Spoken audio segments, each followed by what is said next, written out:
I'll describe a little bit about my role. So they call me a landowner outreach technician.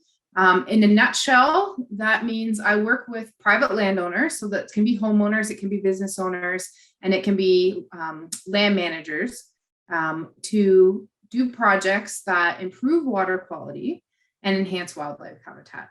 So that can mean kind of in any number of things, from large scale creek restoration projects and major tree plantings to what we're here to talk about today, which is like landscape level, like habitat building. Now, Tom had mentioned Hopkins Tract. That's a project that I've been involved in, and like, again, large scale, like thousand plus trees being planted and major construction. And I think like, and I'm working on a project up in Waterdown to reconstruct a creek that's been ailing on a City of Hamilton property. But the thing that surprised me most in my short career with Conservation Halton is the impacts that can be made on a very small scale. That'll be including things like like using native plants on your landscape. You could be surprised what will come back to the land, even if it's, again, like a balcony or like a small footprint of a front or backyard. What we have learned and understood over the years of studying native plant species and the pollinators that adapted with them, that basically if you build it back, they will find it. But there's a lot and not so much involved in getting to that point. So what I want to do in this talk is to give you some ideas of a direction and guidance of how you might get to a place on your property where you've built in this habitat. So the first thing that I really want to solidify is just embracing what you have. So this is an example of a landowner who moved to a property, and after observing it over a spring, realized they had quite a bit of water collecting at the back of the property with not really much of a way of getting it off the land.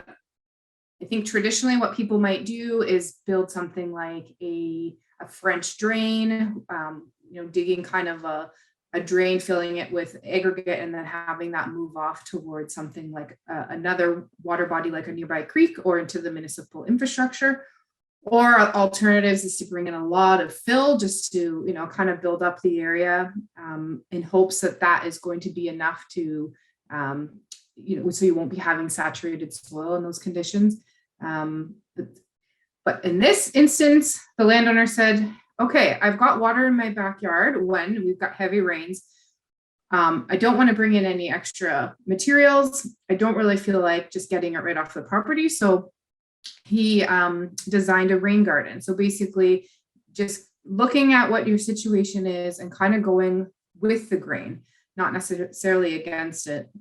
So if you're looking at solutions for your property, it doesn't always have to be like the most effort or a lot of money, and you probably can do it on your own with some guidance or doing your own research. So to start, it's really important to understand what type of soil that you have. Again, you want to understanding what soil you have will dictate what can grow there, and then what you would expect from those plants to bring back onto the property.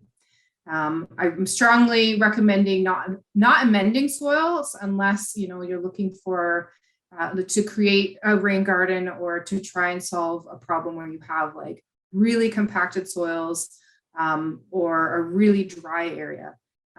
Basically, understanding your soil could be as simple as digging a foot down and just feeling the type of soil. Soil is basically either a mineral or an organic layer. And the mineral layer is basically just it's particle size that's determining what type of soil you have. So you can have anything from like a coarse sand that would be well drained, or even a gravel, and all the way down to like a fine silt or a clay, which is like very, very tiny particle size. And that's where you see it very compacted. That's why, you use clay for things like making pottery, because it's just such a dense, tightly compact particle that can have if you have a really dense layer of that, then likely for your permeability of your drainage in that, you're going to see water settling on the surface. So the field test, watching the infiltration rate, even you can do. There are simple, like you could look up on YouTube, simple infiltration tests. It's basically just digging a hole and then sending a certain amount of water and seeing how long it takes for that to drain. Will give you an understanding of the type of soil and the type of drainage you have from that. And like I said, really encouraging not amendments unless you've got extreme circumstances. The other thing too is to avoid overly disturbing your soil. Maybe in a vegetable garden, that might be a bit different because you're probably weeding a lot more and pulling things out more frequently. But if you're looking at building in some native plants in a garden, you don't need to till necessarily, maybe just once if you're starting from scratch. But what tilling does is it disturbs your organic soils, and sometimes you can flip them. And in the organic layer and in some of the top of the mineral layer, you have a microbial activity, which is different types of soil bacteria which are living, and they require not too they don't want to be compacted. They don't want to be overly moved and disturbed. They don't want to be exposed to things like fertilizers and chemicals like pesticides, because that really changes that chemistry. And the microbes are what keeps your soil healthy. It helps to prevent things like diseases in the soil that could affect your garden.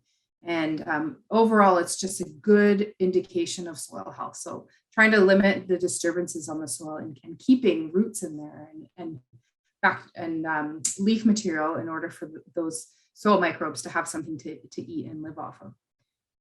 So that's, the importance of natural decomposition. And then just generally, once you understand your soil and you understand how to keep it healthy, you just be choosing the right plants for that soil. Things do grow in really dry conditions. They can grow in really wet conditions, and they can grow in really dense soil like clay. You just need to find the right plant and then have some patience while they settle in. So talking more about composting. So I'm encouraging to foster and feed those microbes and maybe understand what you might have in your garden. Mulching can be very popular. Can be used for multiple things. I think the two most common reasons why people mulch their garden is to keep weeds out of some of the barren areas in between their plants, and also for aesthetics. I think people like the look of mulch because it's clean and tidy, especially, and some people really like the look of dyed mulches. I would encourage you to look for more natural mulches if you are buying them from a garden center or getting them from a local garden supply. Get the natural mulch. But the best thing, if you're looking for mulch to keep weeds out, maybe for the short term, but to build back some of that soil health, the best kind is to reach out to a local arborist and ask them if you can get some of their wood chips. It's a bit thicker, but that stuff, it breaks down and it has good microbes and fungi and things that are going to, it's basically just bringing back those nutrients that you're looking for in the soil, and will prevent you from having to amend ever. Also encouraging for a lot of traditional triple mixes and soil compounds that you can get at your local plant nursery will have peat moss in them. Peat moss, again, it was considered a great amendment because it has the nutrients. It also retains moisture, and it's light, so it has good drainage. The problem with peat is it's harvested from peatlands, and we've learned over the last several decades the importance of peatlands for carbon sequestration and carbon storage. And if we're out there mining the peatlands, we're actually sending that carbon back into like we're releasing it back into our atmosphere and contributing to climate change. It's also, peatlands are also home to all kinds of really important wildlife, and it's a traditional territories for lots of different First Nations. So really trying to understand the cultural and the habitat significance of peatland. So look for peat-free if you are going that route, and you can always ask stores to sell it, sell peat-free products. Alternatively, if you have a yard where you can have a compost, I would really recommend, if you've got leaves on your property, or maybe your neighbor or some friend or family member has leaves on their property that they just want to get rid of, well, I would get your hands on those, because you can create leaf mulch, which is a fantastic, really healthy way to build back nutrients into your soil. And it's basically, if you have leaves on your property, you can do one of two things. You can mulch, like just go over it with your lawnmower, mulch it up, just to make it smaller and easier to break down. You can just send that stuff directly on your garden beds, because slowly it will break down. Or you can set it aside in a compost, or even in a in one of those yard waste bags for like 6 months or so, and it will break down and will start to create this really awesome leaf mold, which is what microbes would feed off of. It's like, I've read it, it's like garden gold. So if you can set aside leaves and make your own leaf mold, like you would never have to buy mulch or any type of soil really ever again. The next thing, again, observe, especially if you're, reconsidering like a whole new garden, or you've just moved and you're curious, how you're going to integrate, your new plants onto your property. Just observe. You want to see what the sunlight is doing, where your shady areas are, where your sunny areas are. If you get a bit of both, hills and afternoon sun and all that stuff, just kind of get a sense of what the sunlight, where it's landing, and what time of day. So you can choose your plants according to light. Full sun, they're saying it's direct, unfiltered light for more than 6 hours. So that would be most of the day. Part sun shade, between 4 and 6 hours of sun or shade. And anything that has more than 4 hours, less than 4 hours of sun a day, that we consider to be a shady area. Now, the level of shade, when you're looking at plants, if you've got full shade, you probably want to look for plants that are, understory woodland plants that can do really well in those light deprived environments. But you can find them. A shady backyard or shady front yard, you still have lots of options for great plants, both shrubs, trees, and wildflowers.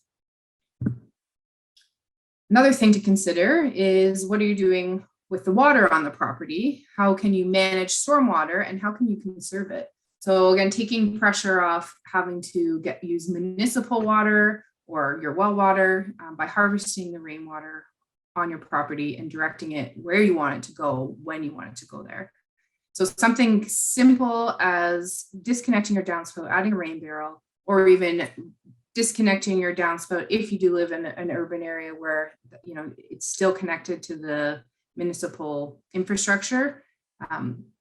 Disconnect that, and then and decide, do I just want to extend my downspout onto the lawn or the garden, as long as it's a good 3 meters from your house, or you can experiment with rain barrels. And if you do have extensive stormwater management issues, where you have too much water for your space, or you're in a situation where you have other people's yards draining into your backyard, then you can consider something like a rain garden, or other types of low impact development. Low impact development is kind of a fancy term for basically just green infrastructure, trying to look at solutions, again, kind of going with the grain, looking at what nature traditionally wanted to do, which was to get that water back into the ground.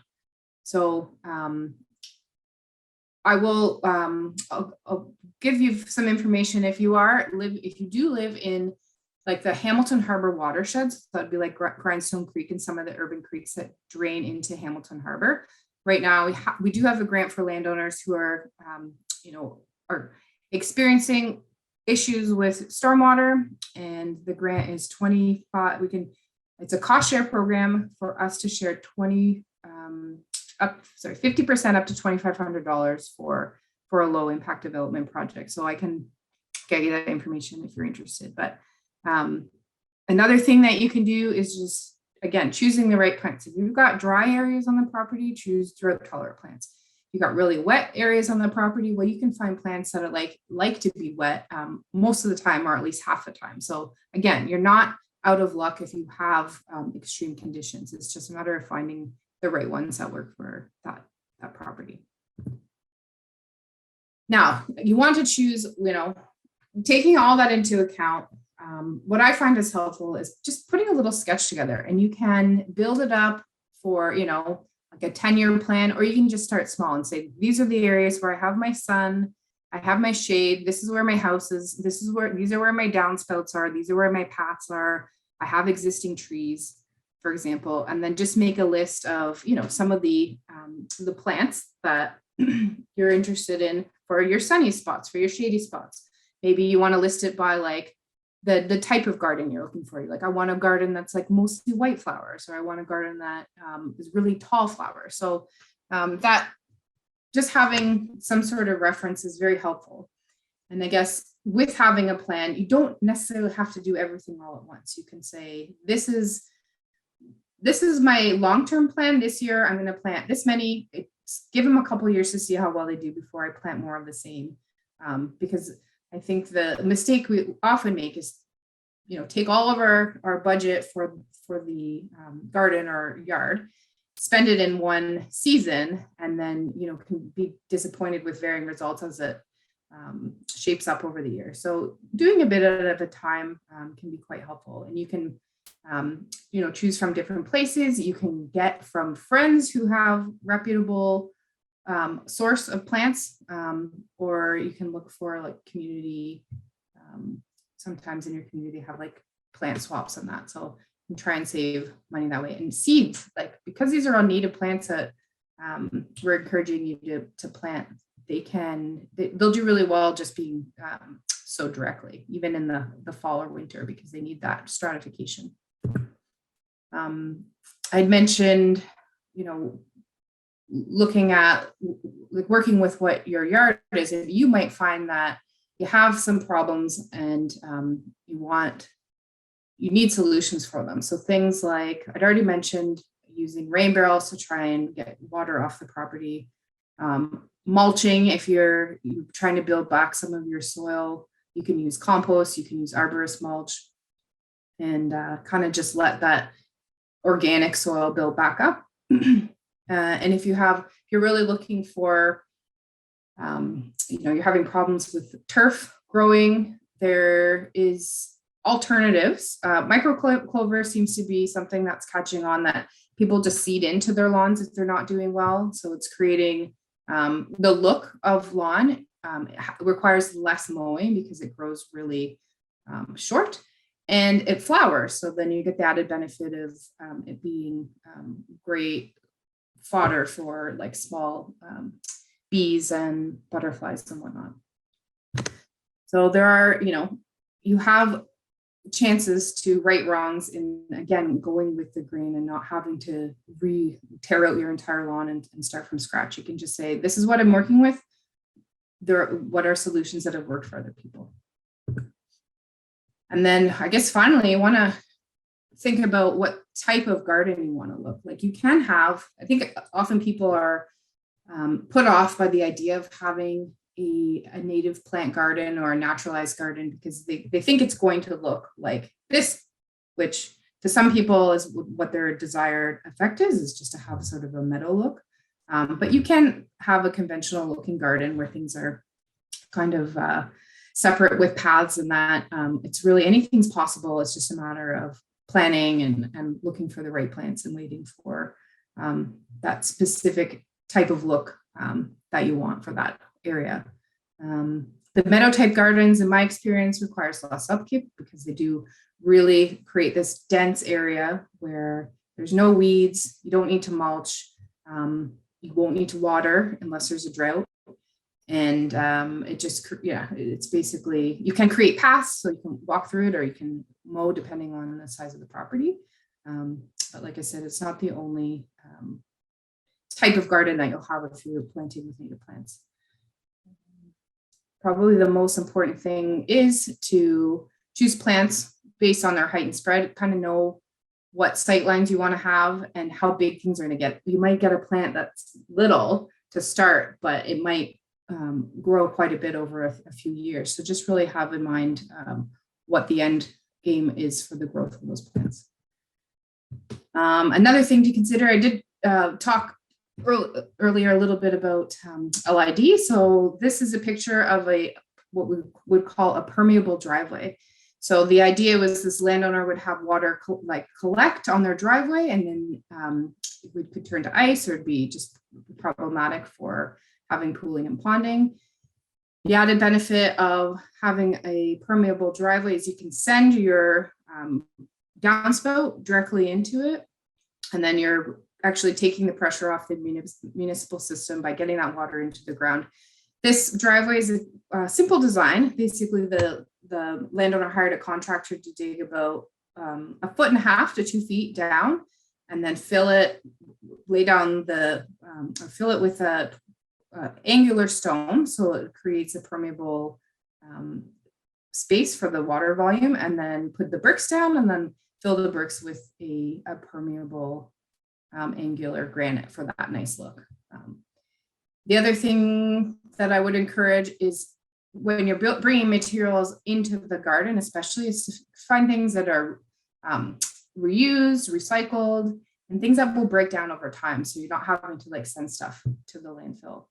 And then I guess the other thing I would encourage is finding things locally, either from, if you're getting things used, you can get it from, maybe keep an eye out for things on Kijiji or within your neighborhood. And if you're buying materials, try and find them at your local garden center or local plant, nursery. I'd say probably the take-home message when you start to plant your trees is to plant the diversity. Diversity is what is going to, the more diverse plants that you put in there, you're basically building a whole ecosystem. So if you just have one type of plant and you had, say, bad weather conditions, or you had a pest come in, you might lose that plant, or it'd be a lot of effort to keep it going. But if you plant 15 or 20, then you won't necessarily be so concerned about the health of just one plant every year. You can enjoy things as they come up. Here's an example of a few different types of plants that we've got. Let's see, I believe that's foam flower, perhaps. There's a vervain and the goldenrod. Goldenrod's got a bad rap this time of year because they happen to be flowering at the same time as ragweed, but they are not. They're not a huge culprit, or if any culprit, for creating allergies. So they're fine to have them in your garden. But the nice thing is you want to choose the variety of plants that have different bloom times, especially if you're trying to build back habitat for different types of insects. They need to eat all through the growing season. So you have something come up like April and then extend it all the way out until late November, December. Things like goldenrods and asters would be an example of that. Picking different flower shapes, different colors, color blocking. So you can plant in clumps, so you have a big yellow spot, and that will attract plants as opposed to just having one of each. Planting in layers and of different heights, depths, and tiers is really important. Again, you're creating this self-sustaining ecosystem. So you're bringing in lots of different types of insects that can kind of control the population within it. Like I had mentioned, anticipate how the heights and the spreading of things when you're before you're planting them, so you're not planting something in the wrong spot. Considering other ways to create habitat, just leaving a few bare areas is going to be great for the local solitary bees. Here's an example of how bees they'll dig a hole. You can see this with, if you've ever seen a carpenter bee at work, all they're doing is just creating a hole so that they can lay their eggs, their larvae for that will emerge in the spring. So you can leave the ground bare if you're not keen on that. When you can just get some hollow sticks and just leave them out in the garden and keep them out there till well into early summer, so that you can see if those bees have emerged. You'll see, I don't really see them on this picture, but oh yeah, there's one there. The bees will, once they're finished laying their eggs, they'll cover the hole just to protect the larvae in there. Just some example of, if you want to attract birds and insects to your property, think of things like shrubs or trees with berries. A good couple that grow really well in this area are elderberry. They can like it a little bit wet and shady. Service berries don't mind shade, but they can also take sun. They both flower. Service berries flower earlier. They have nice white flowers, which turn into berries later in the summer. Elderberries a bit later in the summer, but same thing. They have white flowers that turn into berries. Dogwoods are great. They're pretty forgiving. They like most soil conditions. Some really like it wet too, so you can get away with them in wetter areas. If you're bringing insects on, if you're promoting habitat for insects, that's where you're going to see the birds coming into, because they eat the insects. Same with some smaller mammals or amphibians or reptiles. If you're into that. Insects eat native plants, and then the birds eat the insects off the plants. If you have plants that aren't getting eaten, I would consider that kind of a fail. I like to see a little bit of holes, in the trees and shrubs or the wildflowers. That actually makes me feel good. And the best thing is seeds. Some of our birds, especially when all our flowers have gone to seed, that's a big source of their nutrients later in the season. Shrubs, often shrubs are a plant that we might not think about. Sometimes we want gardens that are just wildflowers, or we already have existing trees, but think about bringing back some shrubs, setting aside some areas for different types of shrubs. Evergreens are really important overwintering. You may not be able to have one in your yard, but see if there's one in your neighborhood. And if there isn't, maybe advocate, especially for like your city or some park or something in the neighborhood, to be able to build back some of that habitat. Don't see too many. There's so many different, diverse, amazing native shrubs, and I don't see them a lot in urban areas, which would be great to start seeing those being built back over time. Like I said, they provide nesting area for birds and provide food for insects, butterflies and birds. And I guess one of the last things I want to touch on is the importance of overwintering habitat. A lot of people feel the need to clean up their yards this time of year, when things look dead and maybe aren't so appealing. But I would give you two suggestions: either resist doing your fall cleanup at all, or if you are, if you like that tidy look, cut your flowers off, and if they're hollow stems, leave them about 12 inches, because that's where you're going to get your solitary bees to be able to use that habitat. And then for any of those flowers, maybe bundle them or leave them somewhere in the yard so that the birds can eat them. You don't necessarily have to keep them upright stalks, but if you can just keep them on the property, because they're great for the birds. Like, you can put up bird feeders. A lot of people do in the winter. That's fine, but birds being able to find their own seeds for forage is great, because it's more predictable and it's less work for us to have to keep filling the feeders for them. Yeah. So it concludes my talk, and it was quite a bit in a short period of time, but I have given some resources over to Tom and Chelsea that we can share. And here's my email. If you have burning questions, by all means, reach out to me. Thank you.